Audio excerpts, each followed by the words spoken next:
So in every episode of my Grimdark Marine series, I've asked you guys what chapter that you think I should turn my attention to next. And in every video, the same chapter has come up every single time. Yeah, that's right. It's time to give the Grimdark treatment to the Vilka Fendica, otherwise known as the Space Wolves.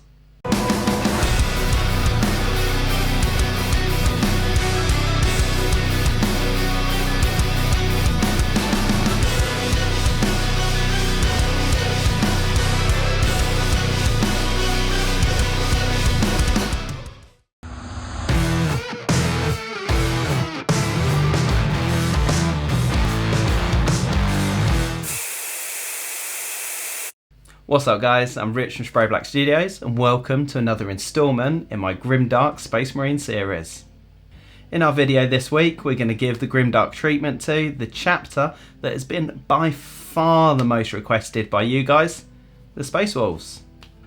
If you don't know what the Grimdark painting style is, then I highly recommend you take a look back at some of the previous videos on this channel just to get a good idea, but it is essentially a painting style that tries to capture the feeling and the environment that the Warhammer 40,000 universe is set.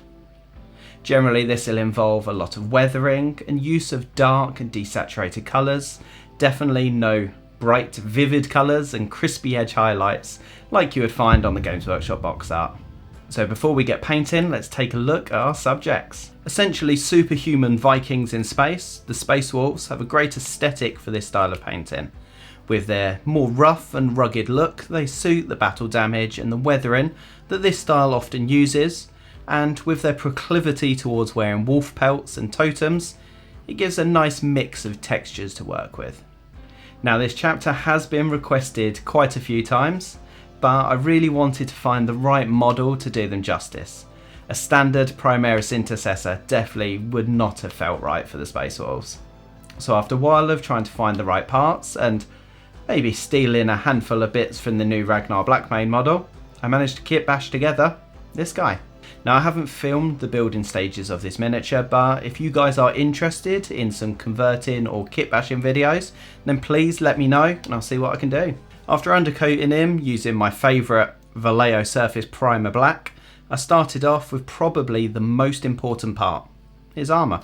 For the battle damage on this guy I'm going to use some chipping effects.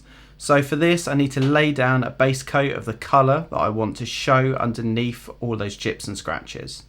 For this I'm going to use Rhinox hide and I'm going to use my airbrush as I am lazy and it is much quicker. The Rhinox hide will give a nice warm brown undertone to it and actually will fit in really nice with the weathering that we'll lay down later on. After making sure that this layer is completely dry, I'll apply a layer of the AK Interactive Worn effects. This effect is the more subtle of the two chipping fluids that AK Interactive produce, but for me works a lot better on the smaller armour plates like this. Again, I'll apply this using my airbrush for ease and for speed. This chipping fluid will dry fairly quickly, and to be honest, it looks like nothing has changed, but don't worry. It is still there and we just need to apply the rest of the layers to these sections before it can work its magic. Sticking with the airbrush, I'm going to give all the armour areas a decent coat of Dark Reaper. This will be the true base coat for the majority of the armour and I want to make sure that I get this into all those recessed areas as well. Using the airbrush you will inevitably get some overspray, but I will try not to get too much of this onto areas like the fur and to his head, as I don't want to lay down too many layers and clog those nice details. Once we have a nice solid base coat of Dark Reaper, I'm then going to turn to Citadel's Thunderhawk Blue to provide our first highlight. I'll try and apply this mostly from no lower than a 45-degree angle, just so that we leave some of that Dark Reaper down in those shadowed areas. I'll also pick out a few of the larger areas that are a bit more visually interesting, like those armour plates on his lower legs and his chest plate. Now with one stage of highlights in place, I want to push it just a little bit further. Loading some Fenrisian Grey into my airbrush, I'll very carefully and very slowly build this up on some of those uppermost areas. This is going to provide the highest highlight that I'm going to use on his armour, and I will say that it is very important here to have good trigger control on your airbrush, as you want to apply this very slowly and very gradually, as laying down too much can get very overpowering on something that is such a bright highlight. At the moment I'd say it looks too bright, but with the weathering steps that I'm going to use, it will naturally flatten it all down a bit, so it's important to go a fair bit brighter than you normally would. So with the armour painted, it's time to let the chipping fluid work its magic. Using a fairly stiff brush that has been dipped in clean water, I'll start to work this across all those armour plates. This will cause the layers that you have applied since the chipping fluid to break and to chip away, leaving the Rhinox hide showing through underneath.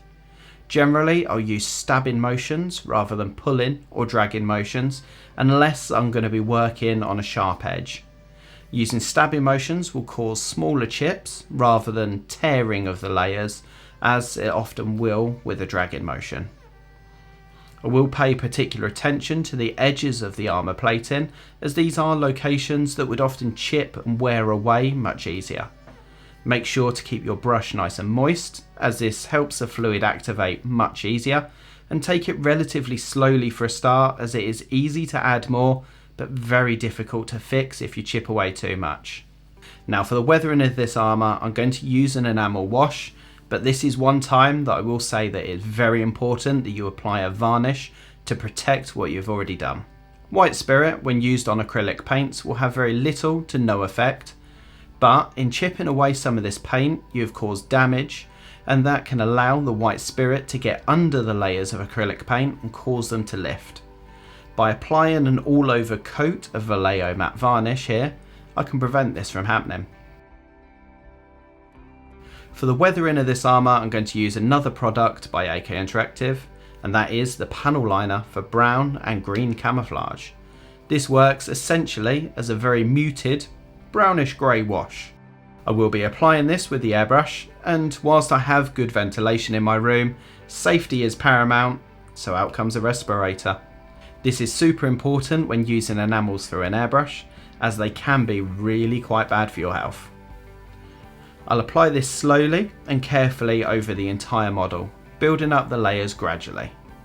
Now although this is essentially a wash, when it is applied with the airbrush like this, it will apply almost like any other paint.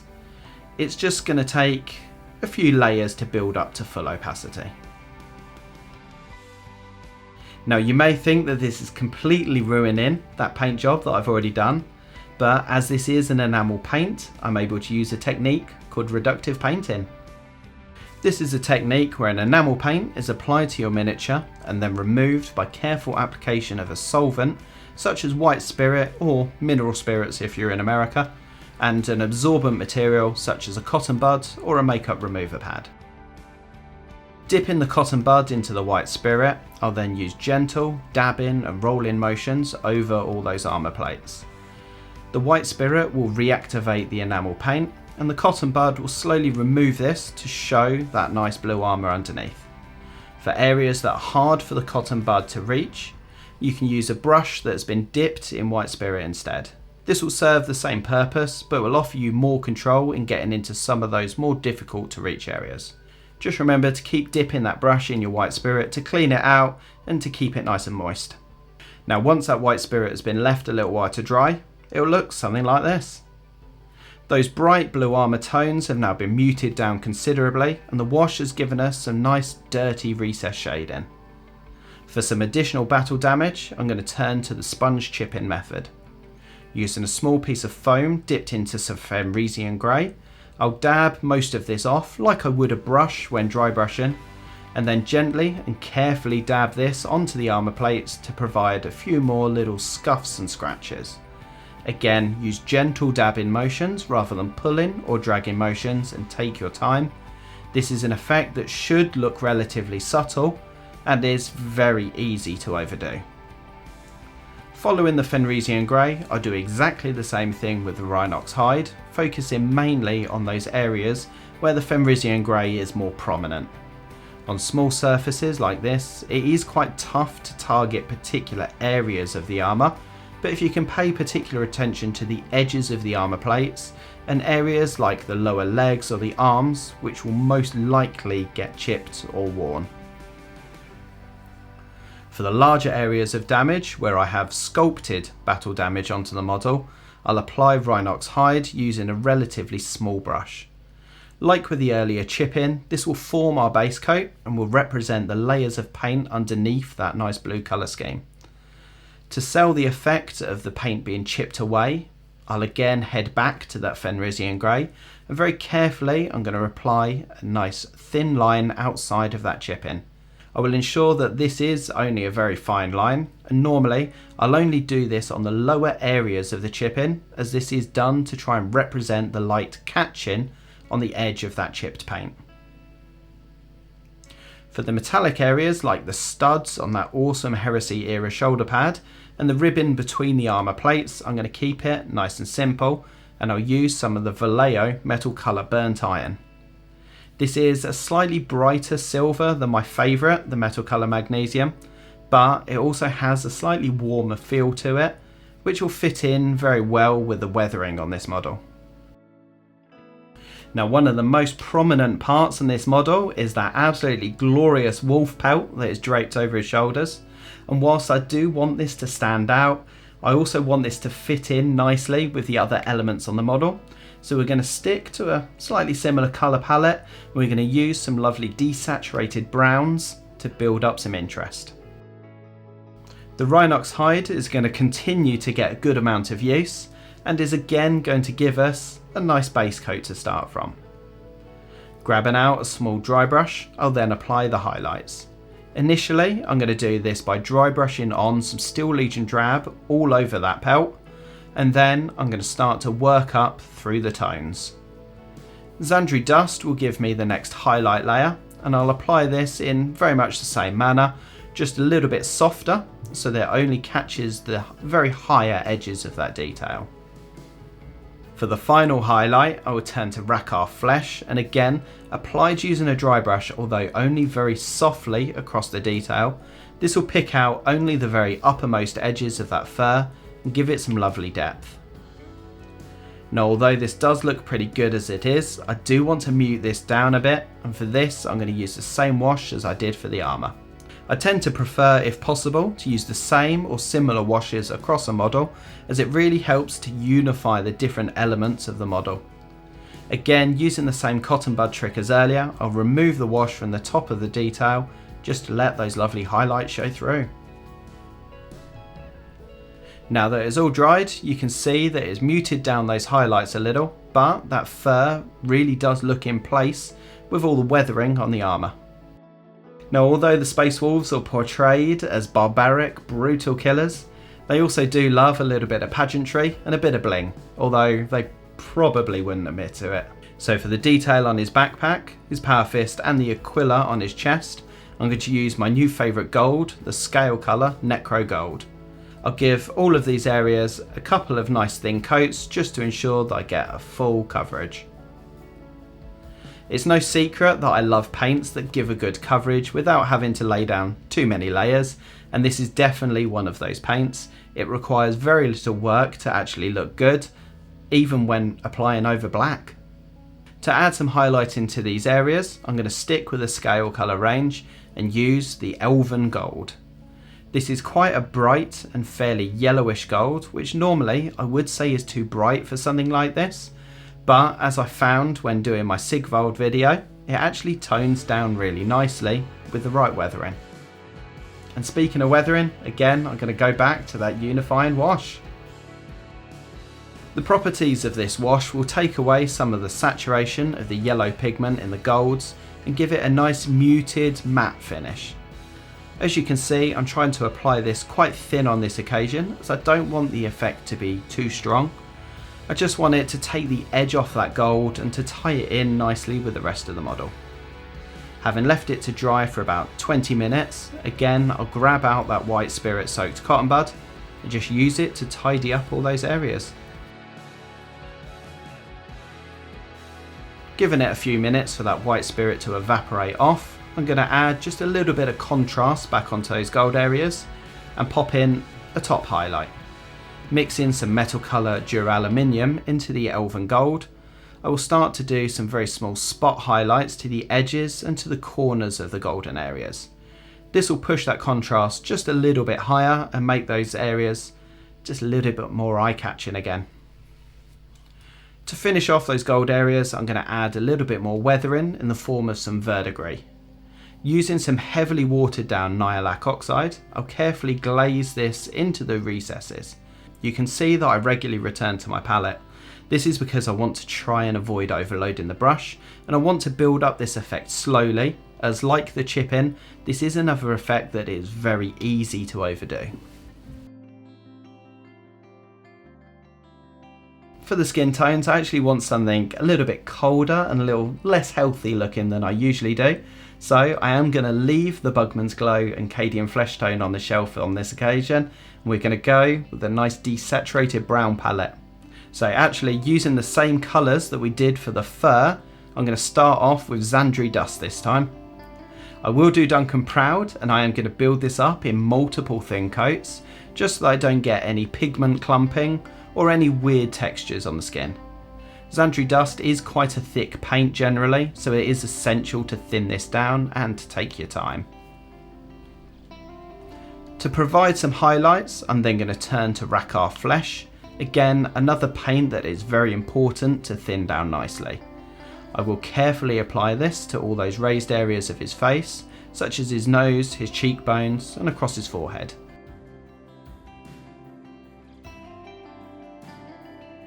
For the final highlight, I'm going to use the Citadel Wraithbone base paint, and again, as you probably guessed it, applied nice and thin.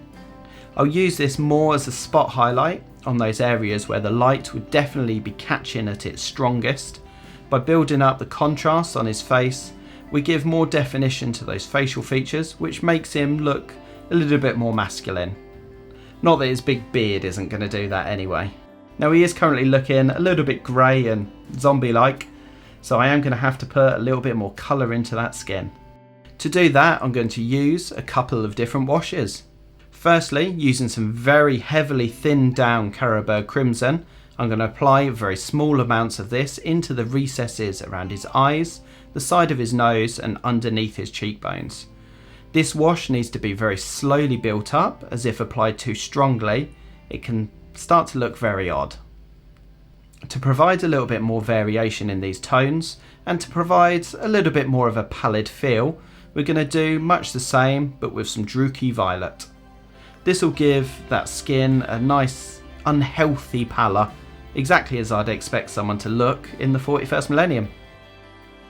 Now he really wouldn't be playing into that Viking stereotype without some nice striking ginger hair and a big old ginger beard. Xandri Dust will again be used to give us a nice base coat to start off with. Make sure you get good coverage with this, as we're only going to be applying highlights and washes on top of this, so any spots of missed coverage may show through.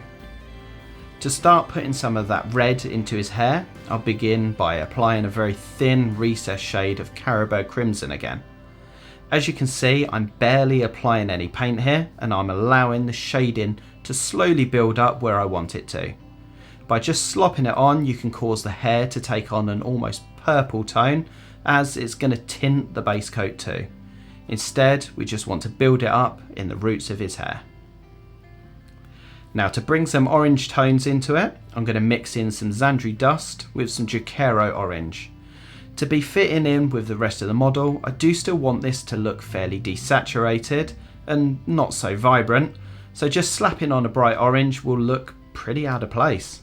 Using a finely pointed brush, I'll pick out all of the raised detail on that fairly epic Johnny Bravo-esque fringe that he's rocking. Despite mixing in some Xandri Dust, it is still looking maybe a little bit too vibrant, and I think it could definitely look better with just a bit more depth and definition.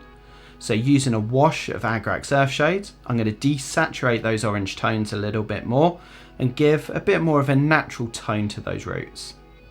And yeah, I'd say that's some pretty realistic looking ginger hair.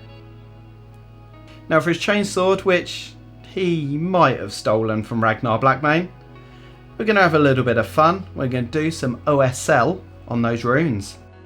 Before I can do that, however, I need to get the rest of the blade painted up.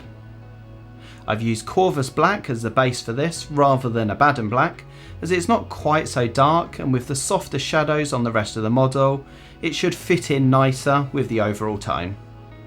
To give some edge highlighting, I've grabbed out that smaller dry brush again and applied a very sparing dry brush of Dawnstone.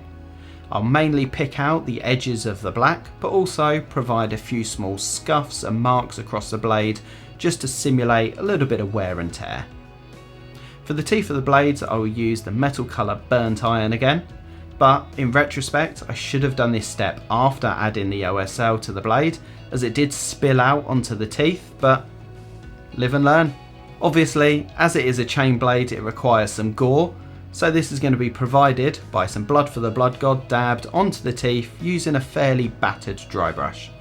As I didn't want to absolutely cover it in blood, I didn't use my previous splattering techniques, but if you do want some pretty epic blood splatter, I do have a video which I will link up in the right hand corner. So now with that done, it's time for the fun part. Loading my airbrush with some of the Vallejo French blue, I'll use some kitchen roll to provide a little bit of masking, and then I'm going to slowly and carefully build up layers of that French blue around the runes on the blade. This will require several passes, and I'm going to try and build up the strongest effect towards the middle of the blade. Mixing in a fairly large quantity of electric blue into the pot, I'll then pick out the centre area of the blade, and again using that nice gentle soft airbrush trigger control, I'll blend it outwards.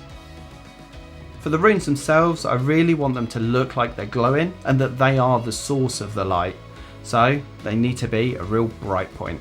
Mixing some electric blue with some Vallejo white, I'll grab out my smallest brush, and with a very steady hand and a lot of bravery, I'll slowly paint the inside of those runes. I always find when attempting smaller details like this that it's very important to brace the miniature and both of your hands as well as possible against your worktop, as this will improve the steadiness of your hands considerably. So after a long time concentrating, I can breathe a big sigh of relief as we now have some nice glowing runes. Now that's all the elements of the miniature painted, but we need to add in to a nice appropriate base.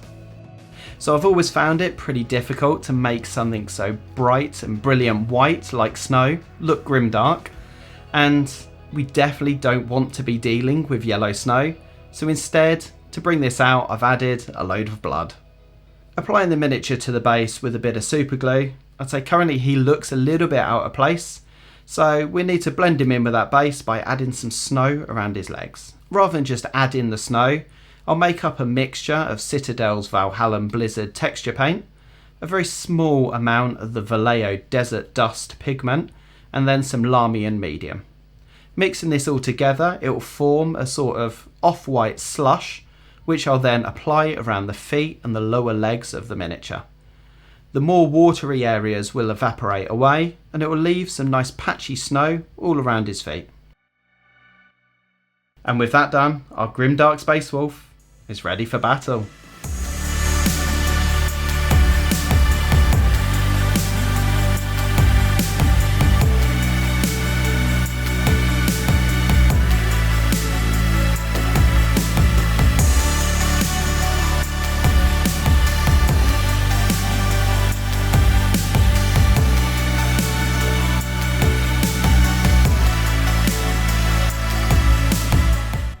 Now I have to be honest, the Space Wolves aren't one of my favourite chapters in the lore, but I do really like the aesthetic. It works really well for this style of painting, and I have to say that this is probably one of my most enjoyable models to paint in a little while. As brutal and barbaric warriors, the Space Wolves do fit the grimdark aesthetic really well, and they've got such a great character which actually can separate them really well from the normal standard vanilla Space Marines. I'd love to know what you guys think of this paint job. If there are any things that you would have done differently, then please feel free to let me know in the comments down below. And also, if there are any techniques that I've used in this video that you'd like me to go into more detail on, again, just let me know and I'll see what I can do. If you'd like to help support the channel, then I have put some links in the video description for some of the more key products that I've used in this tutorial. These are affiliate links. They will provide a little bit of a kickback just to help me run the channel and help with the running costs. Alternatively, if you want to support the channel but you don't want to spend any of your hard-earned cash, then please subscribe if you haven't already, and consider sharing this video to maybe a few friends that you feel may get some value out of it. And remember guys, if all else fails, spray it black and start again.